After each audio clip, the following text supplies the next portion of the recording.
And now I'd like to introduce the Secretary General of the African Development Bank, Professor Vincent Nemehile, who will preside over the opening ceremony. Please welcome him with a big round of applause.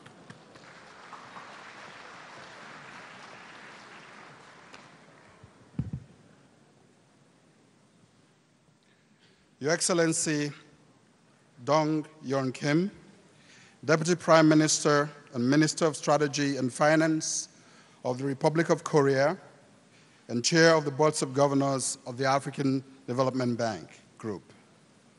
The Right Honorable Edouard Ngirite, Prime Minister of the Republic of Rwanda, representing the Chairperson of the African Union Assembly. His Excellency Mr. Sadidine Lotumani, Head of Government of the Kingdom of Morocco. His Excellency Mr. John Dramani Mahama, former President of the Republic of Ghana. His Excellency Dr. Ibrahim Asane Mayaki, Chief Executive Officer of NEPAD, representing the Chairperson of the African Union Commission. Dr. Jim Yong Kim, President of the World Bank Group. Dr. Vera Lomsongwe, Executive Secretary of the United Nations Economic Commission for Africa. Honorable Governors of the African Development Bank Group. Dr. Akinwumi Ayodele Adesina, President of the African Development Bank Group. Honorable Heads of Institutions of the Republic of Korea,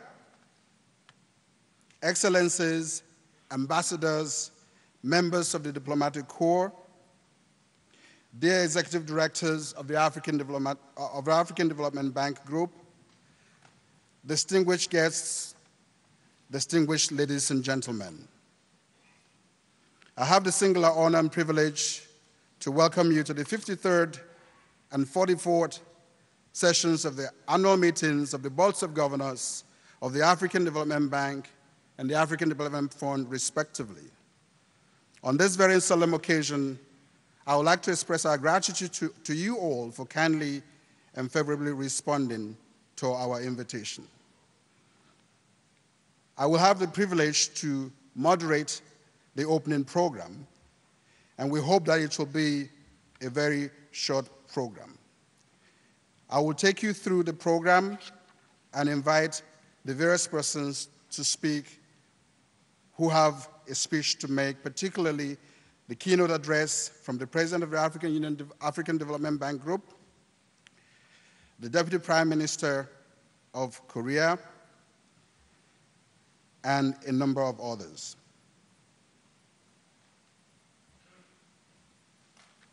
Before we begin,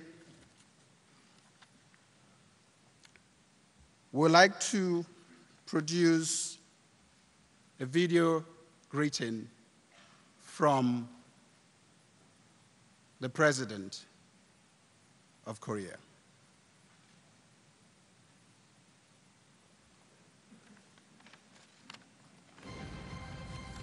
Unlimited potential, dynamic power, and a strong partnership that brings synergy.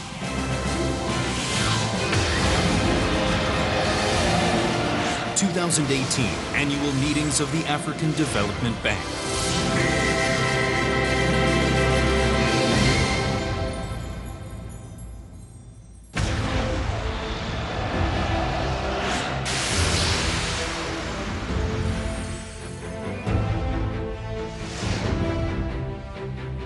Africa, a continent of great potential, has rich natural and human resources essential for Africa's industrialization.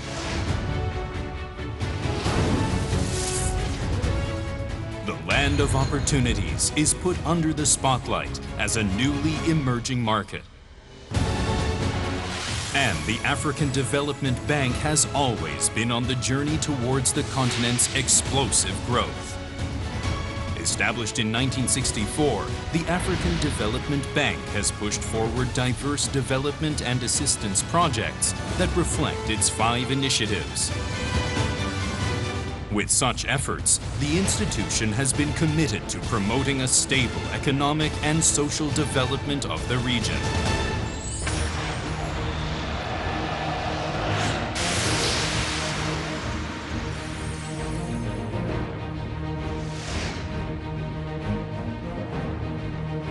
Korea is a country that has successfully risen from the ashes of war in just half a century.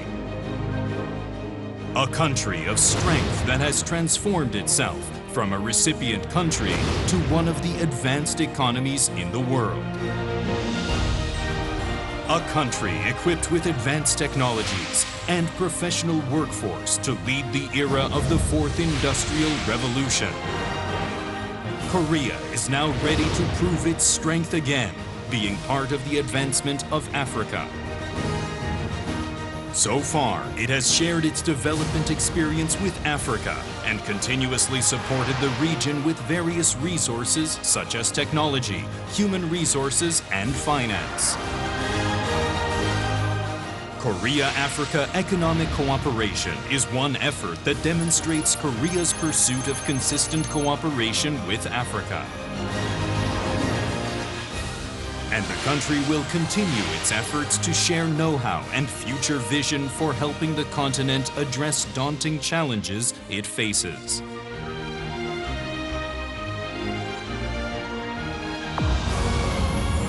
A new chapter of cooperation between Korea and Africa will begin from the African Development Bank 2018 annual meetings.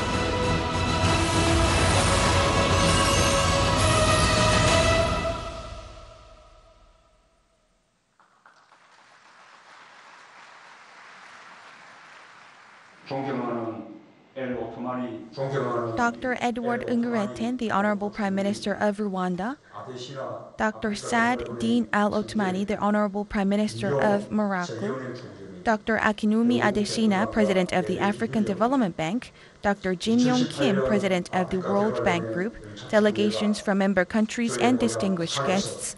I'm very pleased to welcome and congratulate you on the opening of the 2018 annual meetings of the African Development Bank in Busan, my hometown. The ADB has played a leading role in the eradication of poverty and in economic and social development in Africa. Notably, President Adesina's initiative, the High Fives for Transforming Africa, is shedding a bright light on the future of Africa. Africa is no longer a sleeping lion. It's now emerging as a new growth engine with boundless development potential for the global economy. The World Bank foresees that Africa will record the fastest economic growth in the world by 2050. I completely agree with that prospect. I'm therefore very pleased that the theme Accelerating Africa's Industrialization is discussed here in Korea. Korea is happy to share with African countries its experiences in simultaneously achieving industrialization and democratization in just half a century. The Korean government is pursuing a people-centered economy. It's about ensuring that the people equally enjoy benefits from economic growth.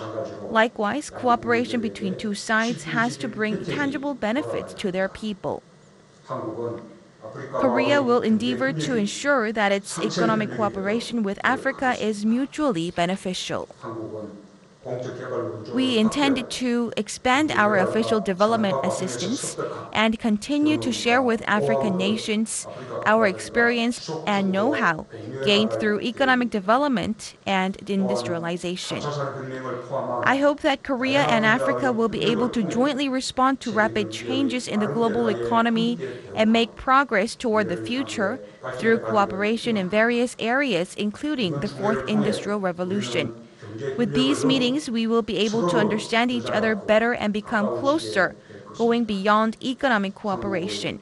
I hope that you will enjoy Korea's beautiful scenery and advanced technology as well as its culture, including food and K-pop. Thank you very much.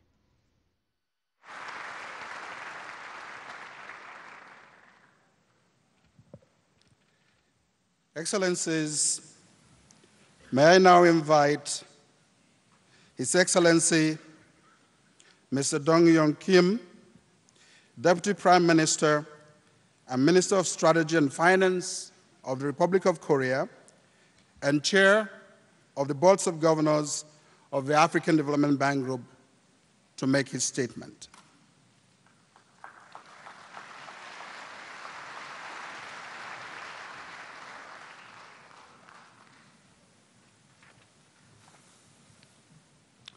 Good morning, ladies and gentlemen. First of all, on behalf of the Korean government and the Korean people, I would like to welcome all of you to the 2018 annual meetings of the African Development Bank and this wonderful events. Most of you traveled from the other side of the globe to be here, and perhaps some of you had to walk on the plane. Like you, I usually have to walk during my flight abroad. In my most recent travel with a long flight, however, I took some time to read a book that left a deep impression on me. This book, written 170 years ago, is widely known around the world, and has been translated into many languages. I would like to share with you a passage from this novel that predicts Africa's prosperity in the future. The original text is in Old English, but I will be reading it in the modern form. If ever Africa shall show an elevated and cultivated race, and come it must, sometime, her turn to figure in the great drama of human improvement. Life will awake there with a gorgeousness and splendor. As God chastens whom He loves, to make Africa the highest and noblest in that kingdom which He will set up when every other kingdom has been tried and failed. For the first shall be last, and the last first. Can you guess what book this is? It is world-renowned novel, Uncle Tom's Cabin, written by Harriet Stowe. When Africa was going through a difficult time around 200 years ago, the author envisioned a promising future of Africa. Yes, Harriet Stowe was right. Very surprisingly, we now witness strong evidence of Africa flourishing, just as she predicted. Early this decade, the Time magazine and The Economist used the same expression, Africa Rising, as a title to describe Africa's dynamic development in the 2000s. Growth in the region of the past 20 years was 3 percentage points higher than the previous period. And the absolute poverty ratio decreased to 2/3 of what it was 2 decades ago. Despite this impressive achievement, however, Africa's full potential has not been reached yet. Industry's contribution to GDP is still lower than in other parts of the world, and natural resources make up 70% of Africa's export. To translate Africa's huge potential into actual economic prosperity, industrialization is critical. Considering this importance, it is very timely for the African Development Bank to select industrialization as one of the President Adesina's High Five initiatives, and also as the theme of this year's annual meetings. Ladies and gentlemen, I would like to address 3 points on Africa's industrialization. 2 of these points are my suggestions on its future direction. And the last one is on one of the most promising areas of cooperation between Korea and Africa. First, the the need for an innovative approach. Industrialization policy should take into account the unique conditions of each country. While much can be learned from other countries, these cannot be applied uniformly in another country without considering its economic and social context and external circumstances. In the face of the fourth industrial revolution, a new approach has been more important than ever. New technologies can provide leapfrogging opportunities by speeding up the industrialization process and creating new value. Africa is well positioned to capitalize on these technologies on the back of its favorable structural factors. More than half of its population is under the age of 19. With better education and training, this young generation can drive Africa's economic transformation. In this context, it is encouraging to see that Africa's digital consumer base is growing rapidly, and the number of smartphone users will exceed 700 million by year 2020. I hope that these factors will lead African countries to achieve miracles of desert comparable to miracle on the Han River that Korea has achieved during its development era. Second, importance of inclusive growth. It is widely known that 6 out of 10 countries with the highest growth rate are in Africa. However, we also need to note that 7 out of 20 countries with the most unequal income distribution are also located in Africa. Persistent inequality is a global phenomenon, not limited to Africa alone. It calls for our special attention because it undermines both sustainability and potential for growth. This is why the Korean government, since the launch of the new administration last year, has begun to shift its economic policy paradigm to focus more on the people. To this end, Korea made it a policy priority to develop human capital, reinforce social safety net, and enhance social mobility. With the fourth industrial revolution, especially, the difference in accessibility to ICT and other technologies can widen the economic disparity among classes. It is therefore important to enhance inclusiveness by making sure that everyone in the region can utilize advanced technologies. Kenya's M-Pesa is a telling example of financial inclusion. With its mobile money transfer service, many Africans in remote areas now have access to banking services. In this sense, it was a move in the rapid direction for the African Union to adopt people-driven development as one of the 7 objectives in its Agenda 2063 to support women, children, and youth. Third, smart infrastructure through Korea-African partnership.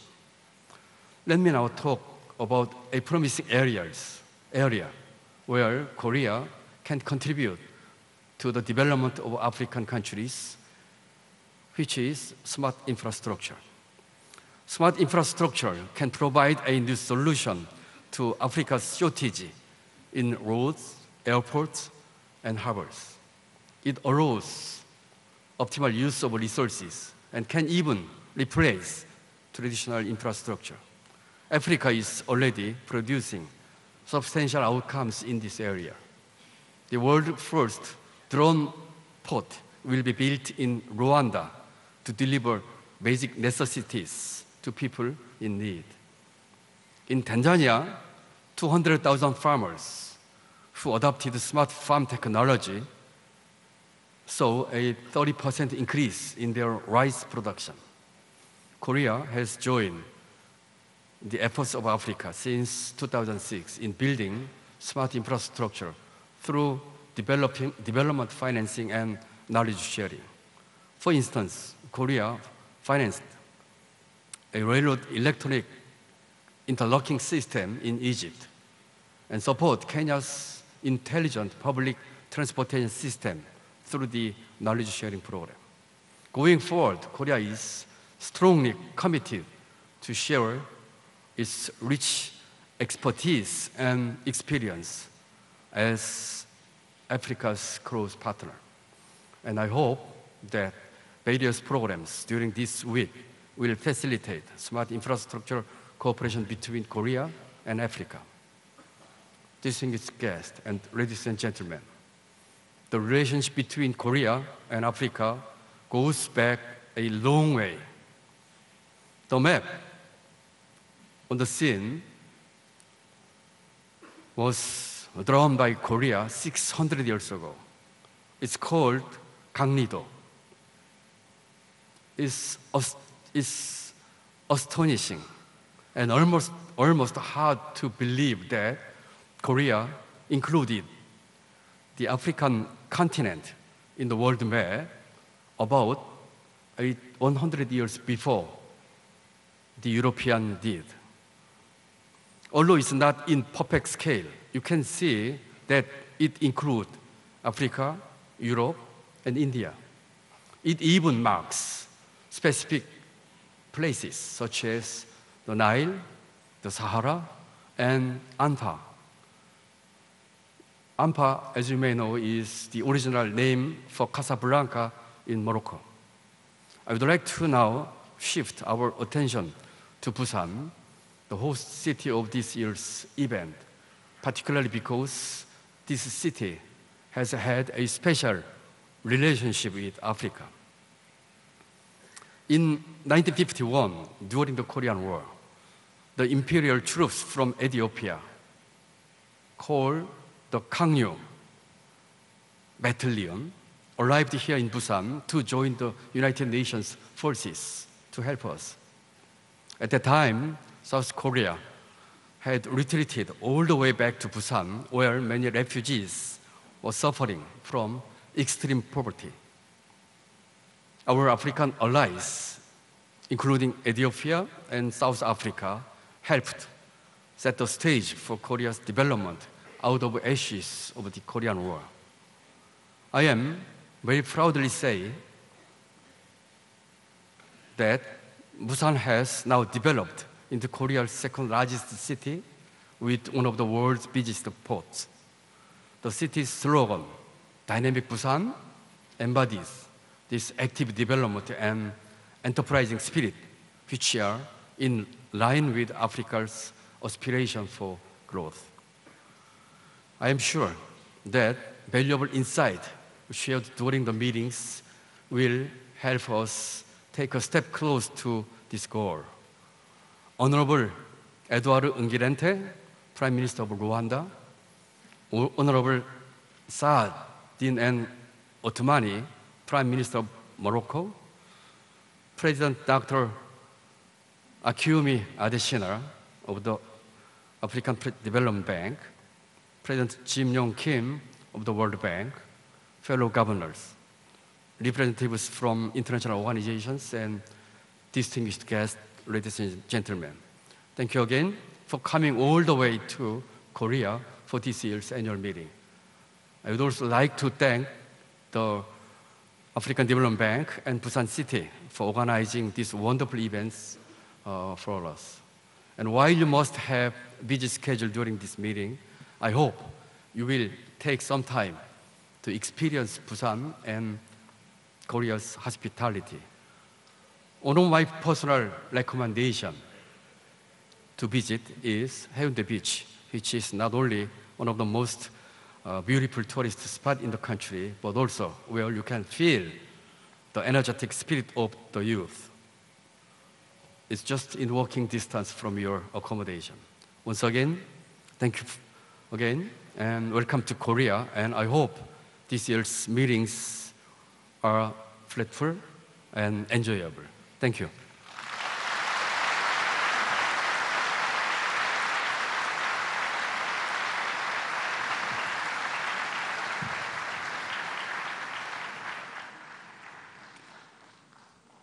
Thank you, Honorable Deputy Prime Minister.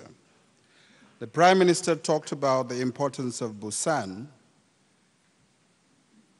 with regard to the hosting of these annual meetings. And of course, the President of the African Development Bank has a joke about Busan and the annual meetings, and he thinks that because we've come here regularly to organize the meetings, some of us should be honorable citizens of Busan. In that light, I would like to recognize, for special thanks, Mr. Jaemin Park, the Vice Mayor of Busan for Administrative Affairs, who is here seated. Can you please give me a hand of applause?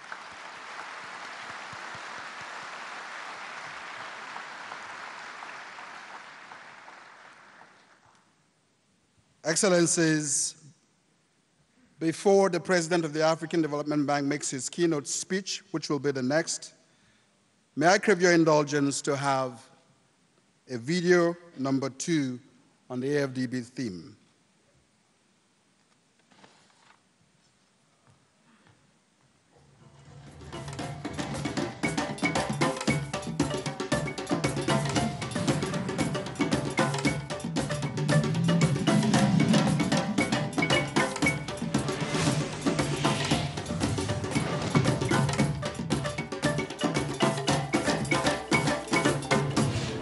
Africa, a continent of tremendous opportunities.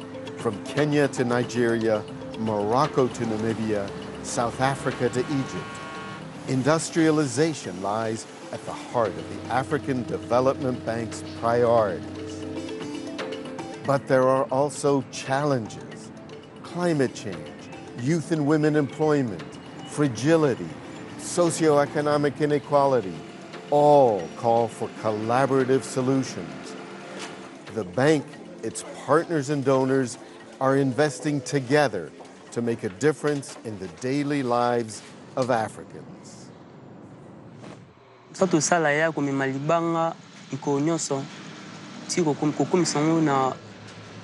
A new ultra-modern cement factory in the Democratic Republic of Congo is one of the largest in Africa.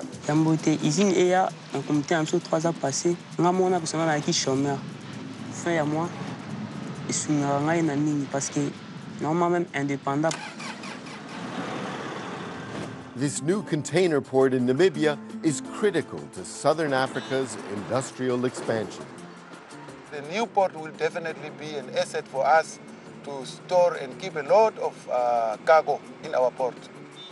The bank and its partners have helped transform this gateway into a major regional hub. I am aiming at 50 containers per hour. I love my job. I love it very much. How are you this morning, my brother? Increased inter-African trade needs more efficient port operations and better road networks. Kwa hakika tulikuwa kazi ilikuwa ngumu kwa sababu ya barabara mbili ilikuwa ngumu. Mimi nimeshawahi lala. This section of the Cape to Cairo highway was funded by the bank to drastically reduce travel time between Nairobi and Addis Ababa. Nikiwa na tani 30 ni huenda na kama masaa 24. To address food insecurity, the bank and its partners funded this fertilizer plant in Nigeria, a major game changer for the country's agricultural and socio-economic landscape. Cikin goman nan, dan albarkacin wannan noma da nake, anan nake samu abin da muna taruwa ni da su tunda sun kawo ƙarfin da za su taimaka mani. This plant is creating jobs, boosting stability and food security. Amma in ina samu, to zan jawo yarana har ma in jawo wani, in kamo hannun wani nima yanda za ake kokara daga nima daga shi. Don mu samu ci gaba gaba da. Industrialization cannot take place without electricity. This is why the bank has made investment in energy a priority. Over the last 20 years, Morocco has led a massive effort to provide power access for all. أنا خدامة في الروض والروض أسسته جمعية الأمل وعزيزة عليا الخدمة ديالتي بزاف. With the bank's support, Over 40,000 isolated villages have been connected to the grid.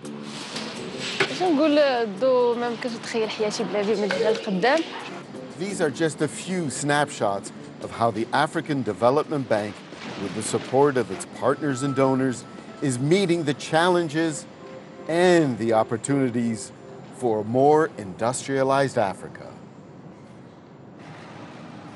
Nos papas, nos grands-pères pensaient que l'avenir était en dehors de l'Afrique, mais nous pensons que l'avenir c'est en Afrique. Indeed, Africa's time is now.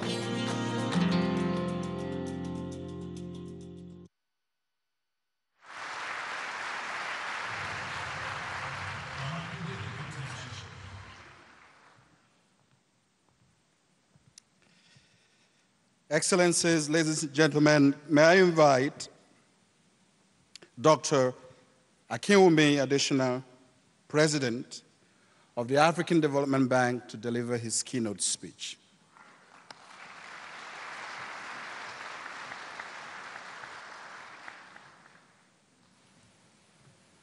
Thank you, Mr. Secretary General. Let me offer first and foremost a special thanks to His Excellency the President of Korea, President Moon Jae-in, for his excellent support and for that heartwarming and very encouraging video address that he gave us. Your Excellency, the Deputy Prime Minister of Korea and the Minister of Strategy and Finance, and also the Chairman of the Board of Governors of the bank, my dear friend Dr. John Dong-jeon Kim, the Deputy Mayor of Busan, Mr. Jamin Park, the Prime Minister of Rwanda, Edward Ingerente, Prime Minister of Morocco, His Excellency Salihin Othmani. Let me also thank you in particular, the Prime Minister Ingerente, for representing His Excellency President Paul Kagame, President of Rwanda, and Chairperson of the African Union. Your Excellency, President John Mahama, former President of Ghana, the former Presidents of the African Development Bank that are here, former President Dr. Fodor, and former President Kabach, please thank them for coming, and we appreciate the leadership and all the great work you've done. President Jim Kim of the World Bank, Dr. Mayaki, representing the Chairperson of the African Union Commission, the Executive Secretary of the Economic Commission for Africa, my dear sister Vera Songwe, the President of the Afri-Exim Bank, Dr. Rama, honorable ministers, ambassadors, governors of the African Development Bank, the executive directors of the African Development Bank, business leaders, civil society representatives, leaders, media partners, senior management and staff of the bank, dynamic youth, young leaders all across Africa, distinguished ladies and gentlemen, and of course, I'm really excited that my greatest source of inspiration, my dear wife, Grace, is here with us today. Welcome, honey, for the minutes. Good morning. Join Achim. Bonjour. Bon dia. Assalamu alaikum. Welcome to the 2018 annual meetings of the African Development Bank Group. I am delighted to be in Korea in the smart city of Busan. So smart that part of the new blockbuster movie rocking the world called The Black Panther was shot right here. So I can probably do this. I would like to thank the government of Korea for hosting us for these annual meetings. Many thanks to all the members of the Korean Planning Committee for the annual meetings and our own bank staff for their excellent efforts. I wish to in particular thank you, the governors of the bank, who represent the shareholders, for being here in such large numbers. This is such a huge encouragement for us. Your presence and support puts the wind behind our sails. I am also delighted to welcome my very dear friend and brother, Dr. Jim Kim, the president of the World Bank, who grew up actually in Korea, to our annual meetings. I greatly value your presence and your personal sacrifice to be here. In fact, if I recall, this is the first time that the president of the World Bank will be attending the annual meetings of the African Development Bank. And so this is historic. So thank you, Jim. The World Bank is a great partner for the African Development Bank, and together we can do more for Africa. And by the way, a hearty congratulations to you on your general capital increase. We're very proud of all the great work you all did. And so, Jim, if you may just stand and get a special recognition for being here today.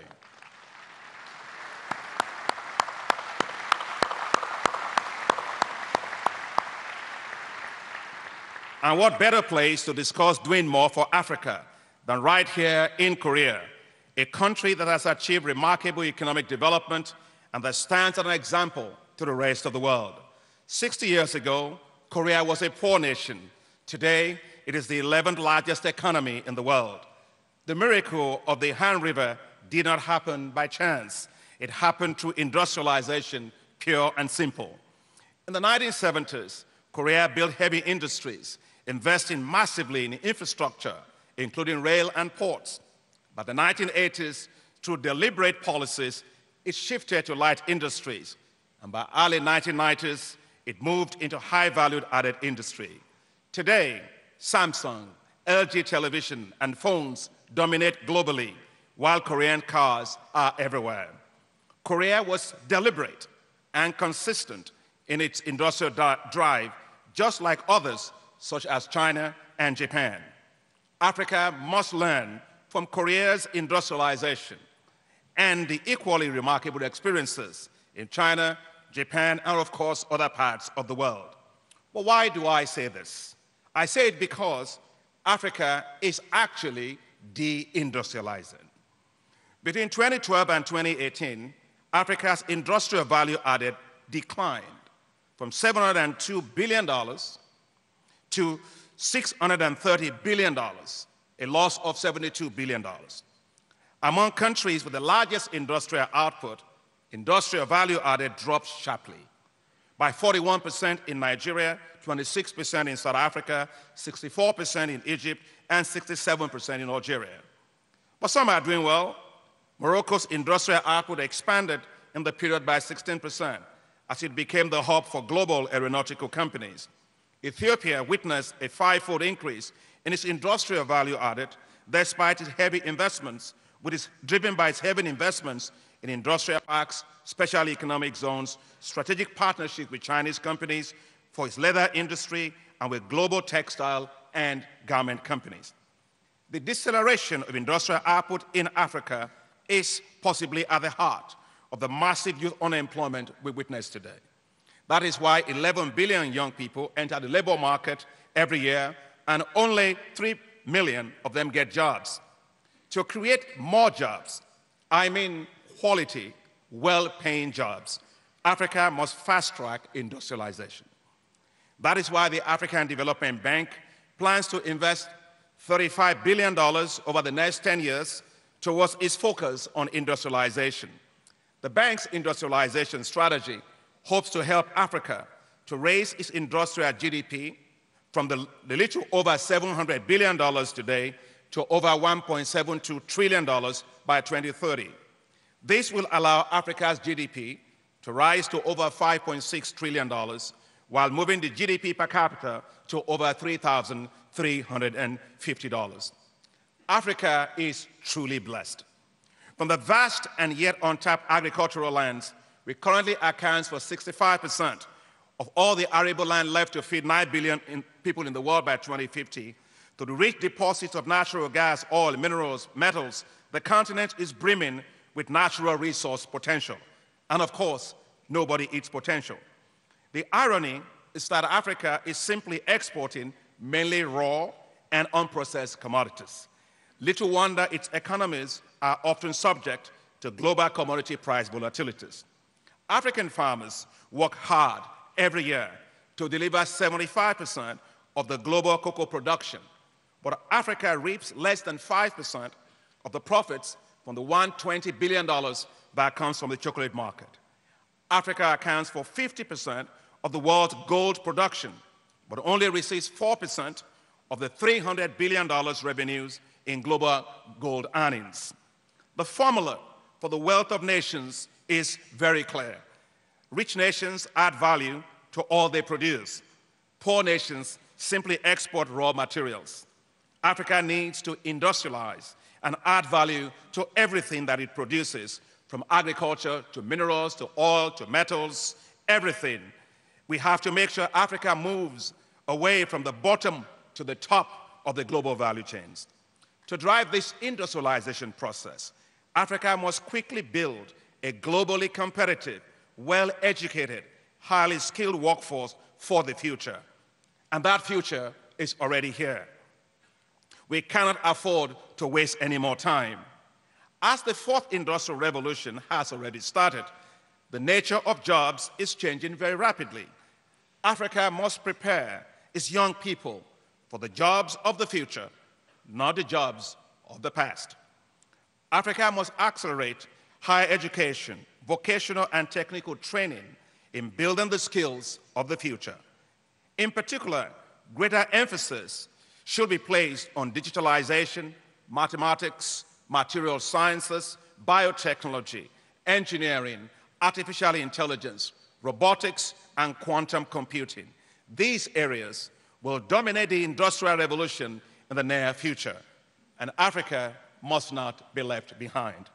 The African Development Bank has a demonstrable record of commitment to skills development and supporting innovation. This includes the establishment of centers of excellence in several African universities, including Nigeria, Kenya, and Rwanda. Investments of more than $200 million in technology parks in Ethiopia, Cape Verde, and Senegal. Africa, as we have heard from the Deputy Prime Minister, must take advantage of the digital economy. The continent is leading the world today in mobile online payments, and the continent's digital revolution is set to continue. By 2021, it is expected that the continent will have over 1 billion smartphones in regular use. With greater investments in digital infrastructure, Africa can make quantum leap on digital industrial development. And that is why the African Development Bank has been investing heavily in the construction of digital backbones across the continent, including the Central Africa backbone to link Cameroon, Congo, and Central Africa, and the Trans-Saharan fiber optic backbone to connect Chad and Niger. ICT infrastructure and connectivity will open up the landlocked countries to the digital world. To help Africa and its industrialization drive, the African Development Bank will focus on a few areas. First, the bank will help to drive agricultural industrialization, with focus on supporting countries to develop staple crop processing zones, which will help agribusinesses and agro-allied industries to locate in rural areas, supported with integrated infrastructure, including roads, power, water, ICT. The staple crop processing zones will help to create new zones of economic prosperity in the rural areas of Africa. Second, the bank will invest in new skills needed for industrialization. Skills enhancement zones will help young graduates connect to industries where they will be exposed to a broad range of skills needed by industries.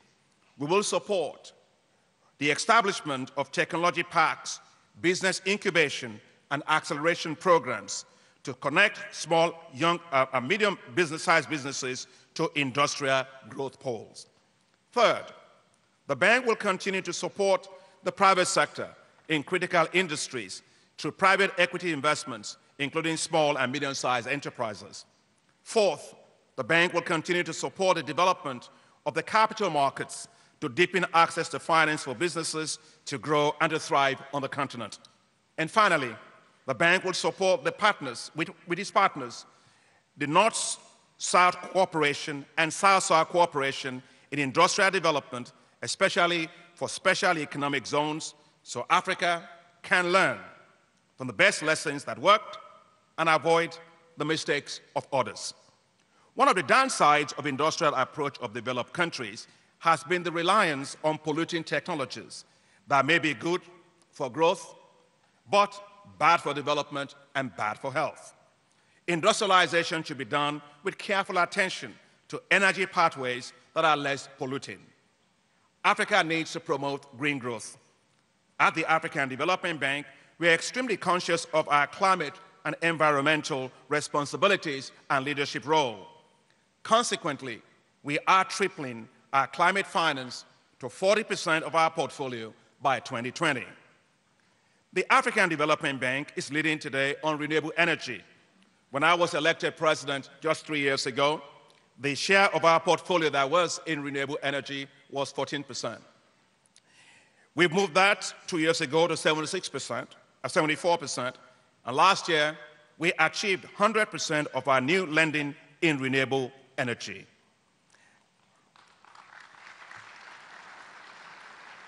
However, we recognize that for many African countries, the need to diversify their energy mix is critical to support industrial development just like the rest of the world.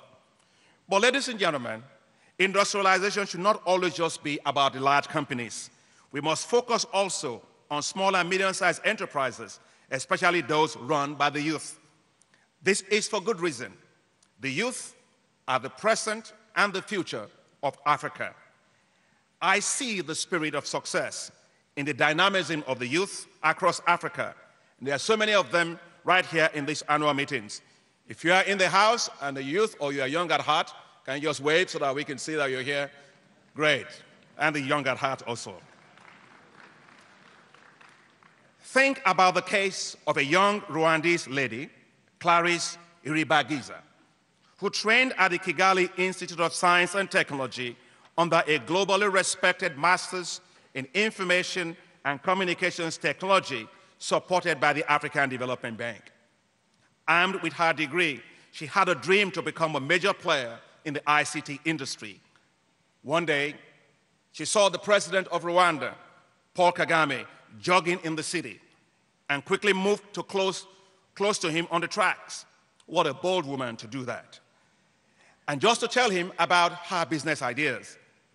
She got pushed aside by the security guards. She persisted. She moved in closer. She said, Mr. President, you sent me to the Kigali Institute of Science and Technology, but I have a business idea to talk to you about. The president, obviously probably tired from the exertions of working, asked her to move closer. The president made a modest contribution. The young lady launched her ICT business. And just think about it. She recently sold that business for $10 million US. And what a great return on investment for the president and, of course, for the African Development Bank. Well, perhaps if more presidents will be jogging, they will find so many entrepreneurs like Clarisse. And Africa's industrial development will be moving faster if we can get a boost down like that. Clarisse is now a member of the Presidential Advisory Council on getting young people, young African entrepreneurs supported by the bank. Well, Clarisse is in this hall today. Clarisse, where are you? Please come right up.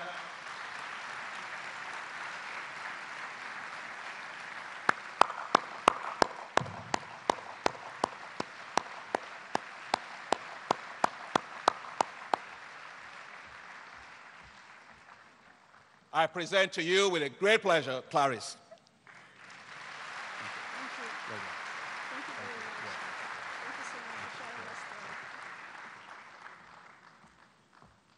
To industrialize,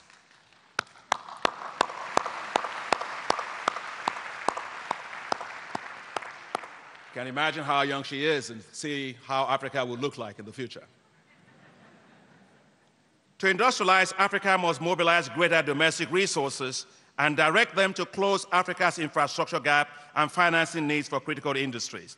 And just as in the case of Clarisse, in whom someone not only saw potential, but invested in it, let's not only see Africa's potential, let's unlock it through investment.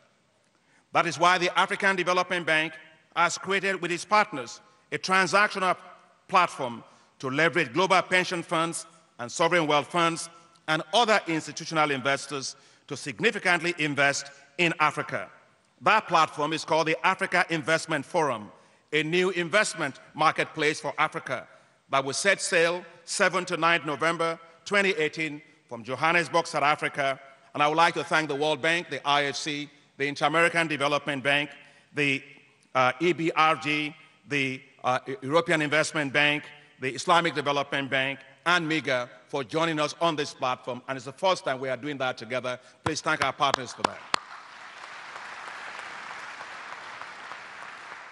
As the bank drives for Africa's faster industrialization, it will continue to accelerate delivery on its top priorities, the high fives, including Light Up and Power Africa, Feed Africa, Integrate Africa, and improve the quality of life of the people of Africa.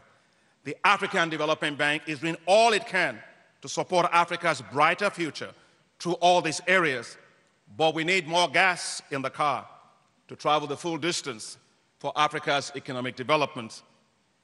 Dear governors, you can be proud of your bank. Last year, with the strong support of our executive directors, the bank achieved the highest disbursement in its history since 1964 with $7.4 billion. The bank's net operating income, which had declined in 2014, has been turned around and increased by 63% compared to 2016, reaching record high levels. Our delivery of development impacts on the ground is quite impressive. Last year, the African Development Bank, again with the very strong support of our executive directors and our staff, was able to achieve the following. 4.4 million people benefited from electricity connections. 8.5 million people benefited from improvements in agriculture. 14 million people benefited from improved access to transport. 8.3 million people benefited from access to improved water and sanitation. And we provided access to 210,000 businesses that were linked to our investing companies with access to finance. With more resources, we can do more. In the next 3 years, the African Development Bank, with additional resources, plans to achieve the following: 31.5 million people with access to electricity, 45.8 million people benefiting from improved infrastructure, agriculture, 50.3 million people with improved access to transport, 36.8 million people with improved access to water and sanitation. That is why the bank is requesting from you, our shareholders, a general capital increase.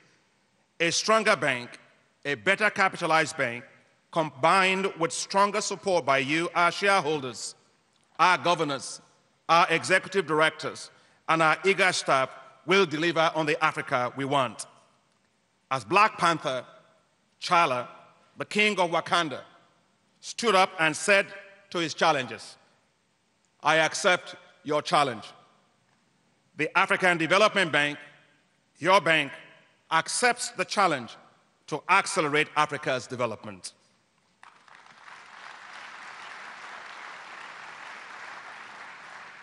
This is not my cause. This is not even African Development Bank's cause. This is our collective cause. It is about Africa's dreams, its hope, and its aspiration. With your support, we will accomplish the mission to industrialize Africa, to light up and power Africa, to feed Africa, to integrate Africa, and improve the quality of life of the people of Africa, our high fives. I wish you an exciting week at these annual meetings. Thank you very much. Kamsha Hamnida.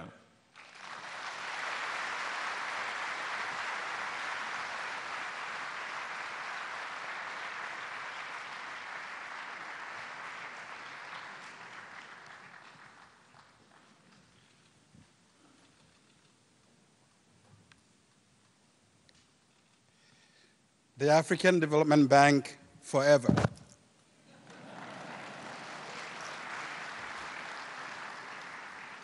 Thank you, Mr. President. May I invite the Right Honorable Dr. Edouard Ngirente, Prime Minister of the Republic of Rwanda, representing the Chairperson of the African Union and President of Rwanda, His Excellency President Paul Kagame, for his address.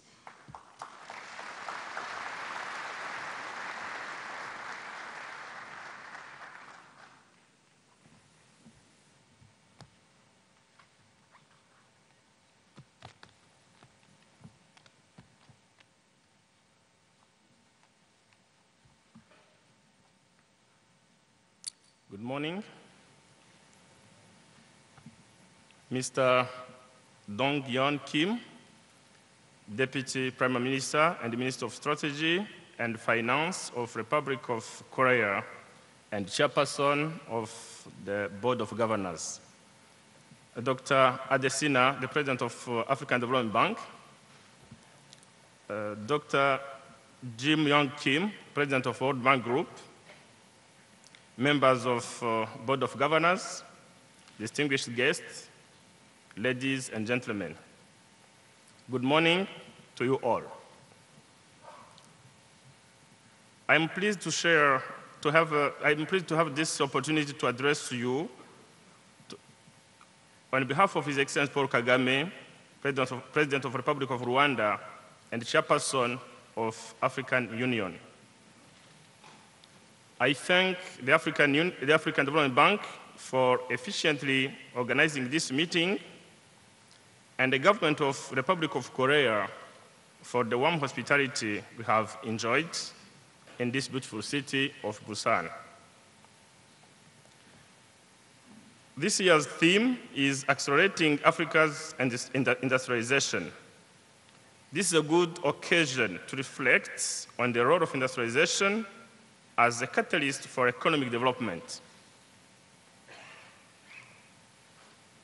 Accelerating industrialization in Africa would increase productivity through value addition, create more jobs, raise incomes, and bring prosperity to our citizens. Globally, the share of Africa in the value chains of manufacturing is only around 2%, and most of our exports are raw commodities. Changing these trends requires political commitment, effective public services, a conducive regulatory environment, and a proactive private sector. As we know, Africa has gained momentum over the past decade on improving major macroeconomic indicators. Nevertheless, Africa faces constraints that must be addressed together with our partners, including production capacity, infrastructure, trade information, access to finance, and trade facilitation.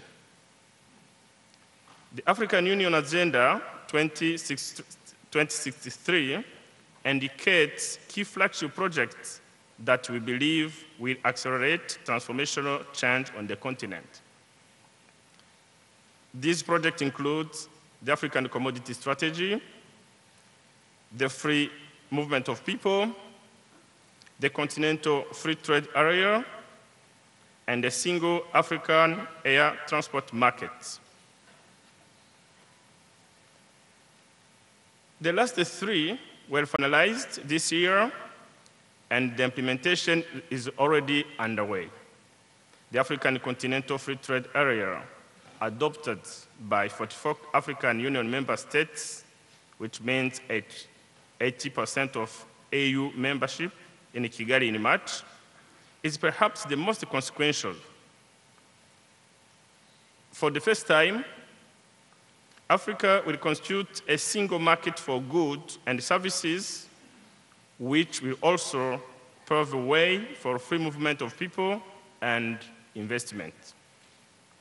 The ratification process for the Continental Free Trade Area is underway, and I wish to announce that countries like Ghana and Kenya have already deposited instrument of ratification.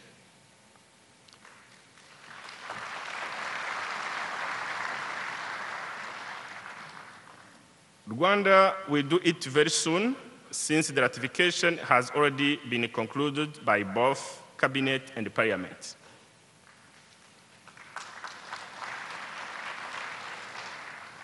I would like to use this opportunity to call on all AU member states to speed up the ratification process. The African Continental Free Trade Area will create a wider market for more than 1.2 billion people with a combined GDP of $2.19 trillion US. This will attract more productive investment and development of regional value chains. The African Union has also agreed to adopt economy format African passport and to progressively eliminate barriers to the free movement of Africans within our continent. Since 2014, Rwanda has offered visa on arrival to all African citizens, and the results in terms of travel and tourism have been very positive. At the beginning of this year, Rwanda extended visa on arrival to all citizens of any country in the world.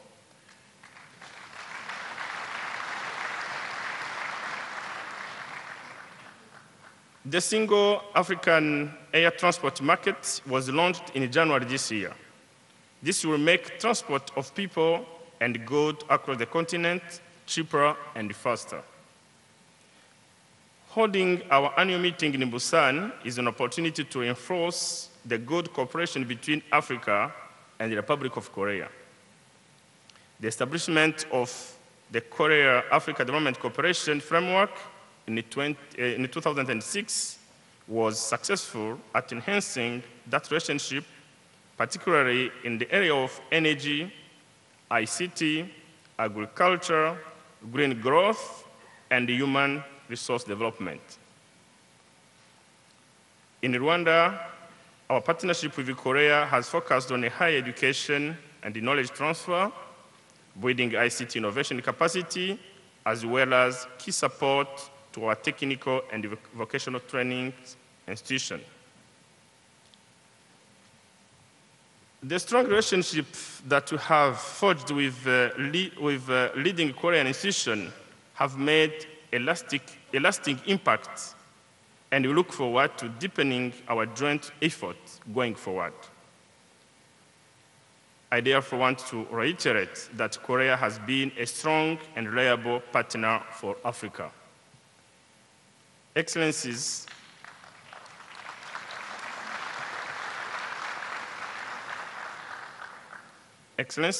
distinguished delegates, the matters before you are of the greatest importance for Africa's future. I would like to conclude by extending President Kagame's congratulations to the African Development Bank and the Republic of Korea for the successful organization of this year's annual meetings, as well as his best wishes for fruitful and productive deliberation in the day ahead. Thank you for your kind attention.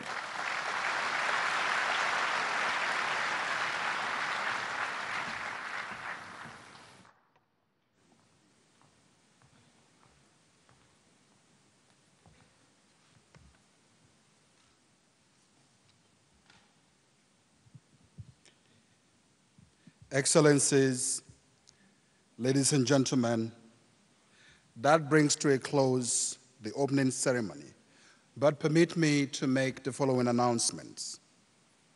Immediately after this opening ceremony, there will be the high-level panel that will be meeting in this place, while the distinguished excellencies on the podium will go to the VIP room to hold on while the space is being prepared. Could you please all remain in the hall? Secondly, I need to remind you of the high-level luncheon by invitation later this afternoon during lunch. You may have received your invitations already. And also this evening, there will be a state dinner hosted by the Republic of Korea, which you will also have received an invitation. And finally, to remind you about the special event on Friday, the Africa Day celebration, being organized in conjunction with the African diplomats in Korea, which will be holding in this same room between 3 to 6 p.m. on Friday. We hope you'll be available to participate in the Africa program, Africa Day celebration. Excellencies, distinguished participants, honorable governors, thank you for your attention at the opening ceremony. Thank you.